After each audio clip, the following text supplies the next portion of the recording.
today I'm going to mainly not speak about accents, but speak about speaker characteristics, so more aspects of the voice and the tone of voice that may affect perceptions of that voice, and also how the familiarity of the listener with the voices in question might affect their evaluations of what they hear.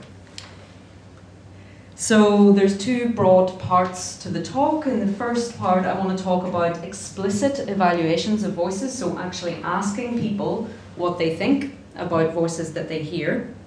And the second part will be focusing on, I guess you could call it more implicit evaluations of voices, so using a different measurement, that being the measurement of economic investments in another player, as an assessment of people's evaluations of the quality of other voices or their character. Just to note, all of these studies were run online using the testing platform Gorilla. Okay, so starting with explicit evaluations of voices. So I will play a voice to you, and you can listen to it and see what you think. Was very intent on us, speaking our own languages, which makes sense. It's what we've done before, but it makes it much more interesting. Okay, so that clip was a male speaker. It sounded like he was in an interview. He wasn't saying anything specific about what he does, but he was talking about accents and languages and things like that. So you might have gleaned some ideas of where he came from, the fact that he's a native speaker of the English language. You might have then begun to have some ideas about maybe how big is this guy, what might he look like. You might then have ideas about his character. Does he sound like an intelligent person? Does he sound like someone warm and approachable or not? You might even have recognized him. Did anyone recognize him? Any suggestions? Yeah? Was it Jon Stewart? It was not Jon Stewart. So this is the actor, Hollywood actor, Brad Pitt. And I think in that clip he's talking about the movie Babel, he was in, which featured quite a lot of different world languages. So, of course, this illustrates my point quite nicely for the next slide, which is that even if you don't know who is talking, there's a lot of information that you can glean from that voice. You can make some actually pretty highly accurate estimates of the talker's sex, so you can determine from an adult speaker whether they are female or male quite rapidly and quite accurately. You can also make a pretty good guess as to whether they're speaking their native language, if it's your native language, if they're speaking as a native speaker or as a second language speaker perhaps. And you can get all sorts of impressions as well. Now, as I mentioned, there are some things that you can perceive with quite a high level of accuracy. We heard from Kazia earlier about perceptions of physiological characteristics such as body size. Now, you might not be precisely accurate in your estimates of those, but you will be roughly accurate, same with things like age. And so therefore you are getting some sort of relatively sound percept of the ground truth of who that person is, if not precise, but at least roughly so, or relatively so. And then we might move into other characteristics like these things I mentioned, like is this person trustworthy? Are they somebody who's quite dominant? Are they confident? Are they intelligent? And people can also give you readily their impressions of these kinds of characteristics of talkers too. Now here we might be straying further and further from the ground truth of what this person's character really is like, because that's very hard to determine unless you have a very involved assessment of the person as well as just the recording of the voice. But what we do know in these studies is that when you ask a sizable group of people to make sort of scalar estimates of how trustworthy someone sounds, in a group of raters you will get quite a high level of agreement. So whatever it is they're picking up on, they tend to agree quite well on it. So there is some sort of shared I guess, mental representation of what different personality traits might sound like in the voice. So, therefore, you could be listening to that clip in the previous slide and you could say, oh, that's Brad Pitt. I'm a big fan. I recognize his voice and I know all these other things about him. But nonetheless, even if you didn't recognize him, you might have made a very ready estimate of lots of the things that might pertain to him as a person, from character to physiology. And one thing that I'm going to say before I move on is that when people estimate these kinds of traits from the voice, it's not like when you play someone one of these clips, they say, well, I have absolutely no idea what you're asking me to do. People will readily give these estimates, and I think that's important because it feeds into some of the comments that came up in Rob's talk before. People will do this whether they're right or wrong. Okay, so for the first study, the question that we wanted to address was one of some theoretical relevance to some work we've been doing on identity perception. So now we're back to actually labeling Brad as Brad, or telling the difference between Brad and John Stewart. So perceiving the identity of a person. So what we know from our previous work is that within person variability in voices can be challenging for perceiving their identity reliably, particularly so if you do not know that talker. So I'm going to play some clips here from a task that we ran with participants, which we called a voice sorting task. So this is a task in which participants are quite literally presented with a PowerPoint slide with a number of squares, numbered squares on it, and behind each square lives a voice clip. And they're invited to listen to these voice clips and then drag and drop the squares around on the slide to form little clusters of squares that correspond to a given identity that they have perceived. Okay, so they're just invited to do this until they're happy with their solution, and then they can submit it. So I'll play you some of those clips. This here is what we call the Crystal Palace. So that's one clip. That is my house. Second. It's a culture in decline. No, I'm keeping away.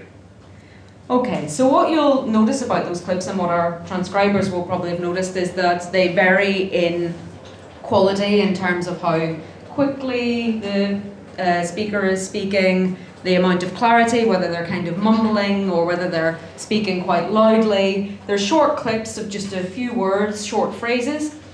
And these were all extracted from the television show Breaking Bad. And veridically, behind all of these clips that you heard, there were just two talkers. And what we found in the sorting behaviour, and this is just showing you some example solutions from some of the participants, is that unfamiliar listeners tend to show a pattern of responding that reflects the fact that they tend to hear variable sounds from the same person as reflective of multiple identities. So what they tend to do is hear that there are more people present than actually are present. And this is really showing a vulnerability to the fact that the voice sounds very different in different snippets of natural speech, depending on emphasis, depending on intonation, depending on sometimes the amount of kind of compensation the voice might be making for background noise and so on. However, familiar listeners, so these were people that we recruited expressly because they had seen Breaking Bad and seen at least one season of it, or if not all of it. And these listeners were not perfect all the time, but what they tended to do was make solutions where they pretty much reliably identified two voices, and then maybe there were one or two clips where they couldn't quite decide what was going on and they separated those out. So this is quite a drastic difference between people who don't know these talkers and people who do, in terms of being able to sort out these identities. So what we wanted to do was to test the proposition that if you're not asking people to perceive the identity, but to perceive some aspect of the traits of these talkers, that we might be able to see a similar effect going across from unfamiliar to familiar listeners. So we wanted to test whether familiarity is associated also with the reduced effects of variability, but now on trait perception. So we asked people to give explicit trait ratings on naturally varying voices, like the kinds of clips you just heard, and we compared the performance of participants who know those voices and those who do not in a variety of different ways. So the prediction was, if it is the case that this effect of variability becomes reduced right down to perceiving one talker when you're familiar, then similarly, maybe we'll see that any effect of variability on perception of traits should also be reduced down, because now you're hearing a person producing all these different sounds rather than lots of different sounds that could come from different people with different personalities. And this had already been demonstrated in faces. So Mila Mileva and colleagues up in York demonstrated that if you present people with faces of those they know, then they will give more consistent and normally distributed ratings of traits. And this is across variable images, so different ambient images of these people. And this is, so this pattern of variability is reduced compared with rating faces of unknown people that exhibit the same kind of variability. Okay. So in our study, we used naturally varying clips of speech. They came from the lucid corpus, which was recorded here by Valerie Hazan and Rachel Baker at UCL. And this corpus contains a variety of different speech samples. So they have people doing spontaneous speech as they perform a task with another person. They also have people reading sentences. They have people reading sentences with the intention of sounding clearer because the other person can't hear them as clearly or is not a first language user of English. So they have lots of different ways of speaking in the corpus. And we had a between subjects design. So we had 32 listeners who were trained to recognize 4 of the voice identities from the lucid corpus. And then they rated some traits from unheard examples from the same talkers. And then we had a different group of participants who were untrained, and they just went straight into rating the same clips. So the same clips that were rated by the people who had done the learning were also rated by a group who'd never heard these voices before. So in the first experiment, we asked people to rate trustworthiness on a 1 to 7 scale. So we asked people, how trustworthy does this voice sound? And they gave us a rating per clip. And in the second experiment, we also asked them to rate dominance. Now, trustworthiness and dominance, just for a bit of context, are traits that have been basically described as defining kind of 2 broad axes of variation in how people assess the personality of faces and voices. So all of the traits that they rate on kind of can be reduced down to 2 broad dimensions, one characterizing the level of trustworthiness or likability, and the other one sort of charting dominance or competence in the voices. And this comes from the sort of evolutionary psychology literature and also the social psychology literature. So these are the ones that we focused in on. So just to remind you of that design, so we had people learning voices, so they got 25 stimuli from each of the 4 voices to learn from. We tested that they did learn these and they could recognize them with high accuracy before they went on to the ratings. And then they all rated 25 novel stimuli per voice, and that was everybody involved in the study. So what did we find? Well, we found in both experiments that there was no effect of training on the mean trait rating. So people who learned how to put names to these voices did not rate them any differently on average from people who had never heard these voices before. And we also found there was no effect on the variability of rating. So we measured that in a couple of different ways. One was in terms of the standard deviations of the trustworthy ratings, and the other was in terms of the 2-dimensional Euclidean distance to mean per participant when we had trustworthiness and dominance ratings. So basically, listeners give similar mean ratings and similarly variable ratings whether they can name the voices or not. So the figures just show you just an example from one of the experiments of the results. So you can see there's nothing going on. Even though these people in the training condition have spent some time learning how to deal with this variability in the voices and pin it to one name, they still don't seem to be applying that then to having some sort of unified percept of that talker's character. So we thought, well, I guess this is, some proof of concept, but then in this experiment, people are just learning to stick a label on a bunch of sounds. They don't really have any genuine insight into who these people are, and maybe this is just not enough experience with which to actually see this effect of having a more kind of, as I said, uniform, less variable impression of these talkers. Maybe you really need to go into a situation where people know the people behind the voices, and then see if that can push things to a situation where people start to rate the traits more uniformly as well. So in the third experiment, we went back to Breaking Bad, which we'd used in these sorting studies before. And here we recruited a bunch of listeners who had watched at least one season of the show and were confident that they knew it well. And then we compared them with listeners who had not watched it and crucially also did not know these actors from any other context. We picked 3 of the main characters from the show. And here we didn't need to, of course, train anyone because we had a group who already knew the characters and we were able to ascertain that they did, so we did a quick test. And then we put them into a rating experiment. So this time we had 3 voices being rated. So these are the characters of Hank, Walt and Mike. And there were 25 naturally varying stimuli of the sort that you heard early on. And we got them rated for trustworthiness and dominance.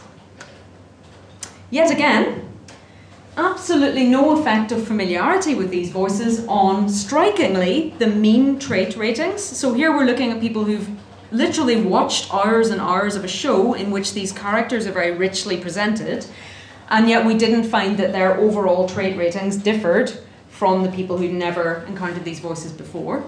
We also didn't get any difference in the variability of the ratings. Listeners gave similar ratings and similarly variable ratings, whether they knew the voices or not. And again, one example here of, I think it is the trustworthiness scale, showing that there's absolutely no difference there. So although this might not be the most shocking result, it certainly stands in contrast to what has been found with faces. And it's not necessarily expected because, as I said, we found that when you learn to recognize a voice, you can go from a situation where variability in that voice is really destructive to your ability to label it accurately with a name or to sort it out into a separate identity. And yet we find that familiarity really helps people perform better on this and to be more consistent. We found no evidence of a similar pattern for voice traits. Why was this? So maybe the voices aren't recognized well enough. We did test. People are kind of getting 80+% correct and being able to identify these voices in the training.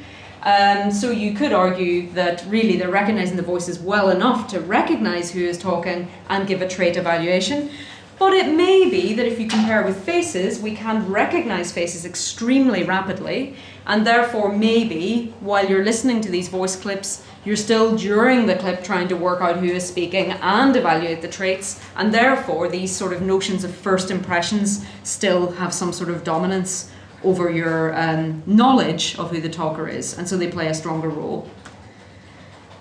One thing that I would be very sympathetic to is that moment-to-moment changes in voice quality signal mood and intention, and we know that as people who listen to voices day to day, so maybe it's important to maintain sensitivity to that. It doesn't quite explain why people don't have the same sensitivity for faces, but at least it gives us one possible hypothesis. And one thing that I'll come back to later is if we're considering these natural stimuli which involve people talking and saying different things, we tended to use clips that didn't reflect anything about, for example, in Breaking Bad, who the characters were and what they were doing in particular scenes. There were these kind of relatively neutral statements. So maybe people are just concentrating on trying to rate the words. They're listening to the words and trying to work out whether that sounds trustworthy as well as the voice. Or it may indeed be that these things interact. So you might hear a voice that sounds like it has a certain character, but you might also then, in interaction with that, try and work out something about what they're saying, because that also matters. So I'm going to step on to the second part and talk about these implicit evaluations of voices. So we know that explicit trait ratings can give us insights into how speaker characteristics are perceived. I mentioned before that regardless of whether these link to a ground truth about a personality, listeners do tend to agree very well on what they think sounds trustworthy, for example. So they can give us insights into how listeners receive voices. But we're rarely asked to do this kind of stuff explicitly outside of laboratory experiments. That said, we do engage with voice-only representations of people on a regular basis. We speak on the phone to people we've never met before. We deal with artificial agents, or maybe now voice-activated apps on our phone. So this kind of thing still has a role to play, potentially, in how we evaluate our interactions with other people. So instead of going in and directly asking people, what do you think of the character of this voice, we could think about how these kinds of first impressions or stereotypes of voices might actually affect the way we behave toward them. So, for example, do we trust in voices that have certain characteristics? So one way we can look at this is to use economic decision-making games, and the one that we used is called the investment game. I'm just going to talk you through the structure of this game. So it can be played over many rounds, and each round takes the following format. So in step one, the participant is introduced to their partner in the game. This is, in our case, presented by a voice, but it could just be a name or a face on the screen. The participant decides from a limited pot of money how much money they would like to invest in this partner in the game. So they choose an amount. That amount is trebled and handed over to the virtual partner. And then the crucial step is that the partner then returns a certain proportion of the participant's original investment back to them. So this is a game that's very dependent on notions of trust and also notions of reciprocity. So I've listened to you, I'm going to give you this amount of money based on how much I think you might, I guess I can trust you, and then I'm expecting some sort of return at the other end. So in an iterated investment game, we simply repeat this over several rounds.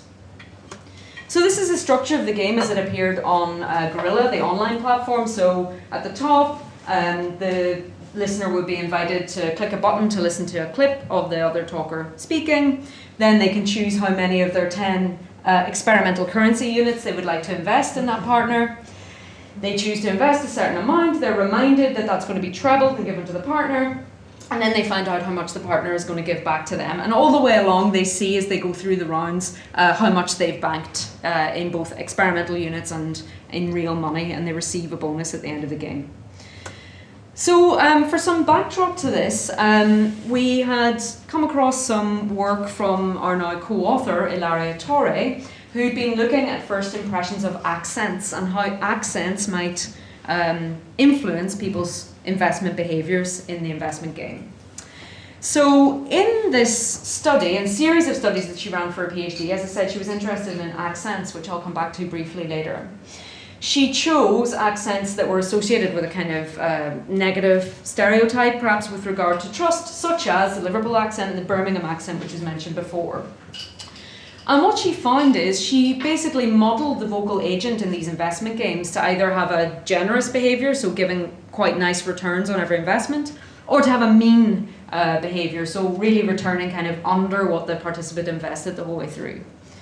And just to talk you through the results, what was found was that if you start off with a Liverpool or Birmingham accent, for example, clearly, if it behaves nicely, people continue to invest more and more over time. If it behaves less nicely, they invest less. So the main manipulation of behaviour was there.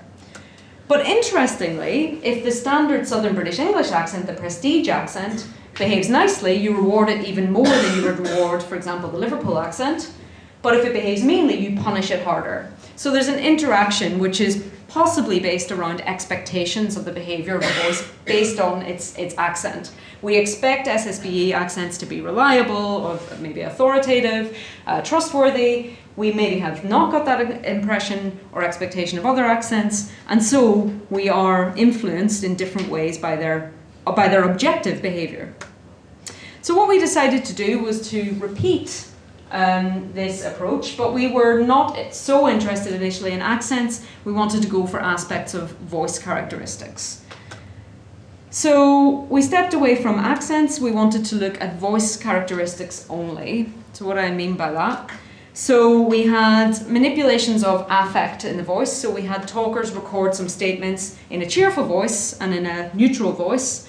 And then we used the same kinds of manipulations of the behaviour of that voice across the course of the experiment. So it was a between subjects design. Some people experienced the cheerful voice being generous, some people experienced the neutral voice being generous, and so on and so forth. And we had 2 different experiments, and that's just telling you sort of on average how much the generous and the mean players would return in terms of the percentage of the original investments. So I think now I have an example of the sounds of these voices. So we had a male SSB accented talker in each experiment, and they would say short phrases like, hello, it's me, get ready, it's me, things like that, and we manipulated the cheerfulness. Hello, get ready. So that's cheerful. This is the same talker now neutral. Hello, get ready. So what you heard there is that in the first clip, the guy sounds a little bit higher in fundamental frequency. He sounds quite chirpy. He says, hello, get ready. And then in the second clip, the same talker is having a more monotonous F0 and a lower F0 overall. We pre-tested these stimuli, and they differed significantly in the explicit ratings of happiness and trustworthiness from other listeners. So we were confident that they would generate these explicit impressions. We went into the experiment, and here are the results. And now the pace of the talk picks up a bit because you're going to have some more fun null results to look at. So here you can see from the figure that clearly people responded to the behaviour. So the upper tracks show responses to generous voices, and the lower tracks to generous behaviour and mean behaviour. But you can see that between the trustworthy and the untrustworthy clips, there was no effect of that voice manipulation, nor was there any effect of that interaction that had been reported for the accent studies. So we tried again. We decided to sort of take a bit of a sledgehammer to this and generate voice tokens that we thought would yield even stronger first impressions. So what we did here was we manipulated attractiveness. We took 2 different talkers this time that we compared within the same experiment. We knew that they had quite different explicit ratings of attractiveness and trustworthiness. So we had 2 talkers. One of them already sounded more attractive than the other, and then we basically masculinized and feminized their voices slightly, respectively, to make them sound even more sort of different in terms of what we would imagine for stereotyped attractive voices. So here I'll give you another example. Hello, get ready. So that's our attractive voice. He has quite a nice low F0, a nice tone, quite a sort of smooth quality to his voice. And this is our less attractive talker. Hello, it's me. Okay. So this man has a bit more of a nasal quality to the way he speaks, and we'd also sort of just nudge the F0 and the formants up a bit as well to make him sound smaller. Okay. But despite a very big difference in the explicit evaluations of the attractiveness of these talkers, again, the players are definitely playing the game. They respond to whether the behaviour is mean on the lower half or generous, but in terms of those voice manipulations, there's absolutely no effect and there's no interaction. Okay, so another set of null results, but what have we learned from this? Did people not play the game properly? I don't think that's likely. They were very sensitive to generous and mean, so they did play the game. But did they just ignore the voices? We did test these people online, and I can point you toward a really great talk from our colleague at UCL, Jenny Rod, who gives us a really great account of why we shouldn't assume that people tested online are not doing experiments, because we are a lot more careful than we are often with in-lab testing to make sure they're really doing it. We ran a headphone screen to make sure they were wearing headphones. We also collected informal feedback from them about what they heard in the voices, and they reported paying a lot of attention to the construction of these phrases and so on. So what else could it be? Well, maybe the effects of these kinds of stereotypes, so not accented stereotypes, these guys were all standard Southern British English. Maybe the effects of these stereotypes of affect and overall attractiveness within a prestige accent are just not that strong. It just doesn't have an effect in this context that can be measurable. And we had Bayesian statistics to back us up that suggested that really we did have quite strong support for the null hypothesis in all of these experiments. But maybe it's just not what your voice sounds like. It's also how you speak. So it could be accent. and what you say. So we kept ourselves very safe from this. We'd gone for these short statements, hello, it's me, get ready, and so on. But in the original work by Iterated, the voices actually said a lot more than that. They talked about the play of the game, they talked about notions of trust, they talked about reciprocity. So maybe actually these things are the things we listen to when we decide whether or not to trust in a voice. So I'm just going to talk about, just to wrap up, some unpublished master's work done by one of my students, Anna Pittman, last year. And she was interested in accents. She came from the sort of sociolinguistics background, and she really wanted to manipulate this. So here we compared the unfortunate sort of recipient of all of these negative stereotypes in the UK, the Birmingham accent, with the standard Southern British English accent. And we also manipulated sentence content, whether people were saying friendly, warm things, or whether they were signalling competence in the game. Due to a number of recruitment issues, in the end we had to ask an actor to do this. So he was from Birmingham, but he had a kind of, I guess, a sort of standardish Birmingham accent. We asked him to exaggerate it for one condition and to give us a sort of SSBE accent for the other condition. So the sentences were relevant to the gameplay. So for warm, he would say things, you seem great, I wish I was better at investing for your sake, or I don't know not much about numbers, but I'm really enjoying this, let's trust each other. And for the competent sentences, he would say things about strategy, calculation, you know, like quite kind of things that would signal that he knows what he's doing, okay?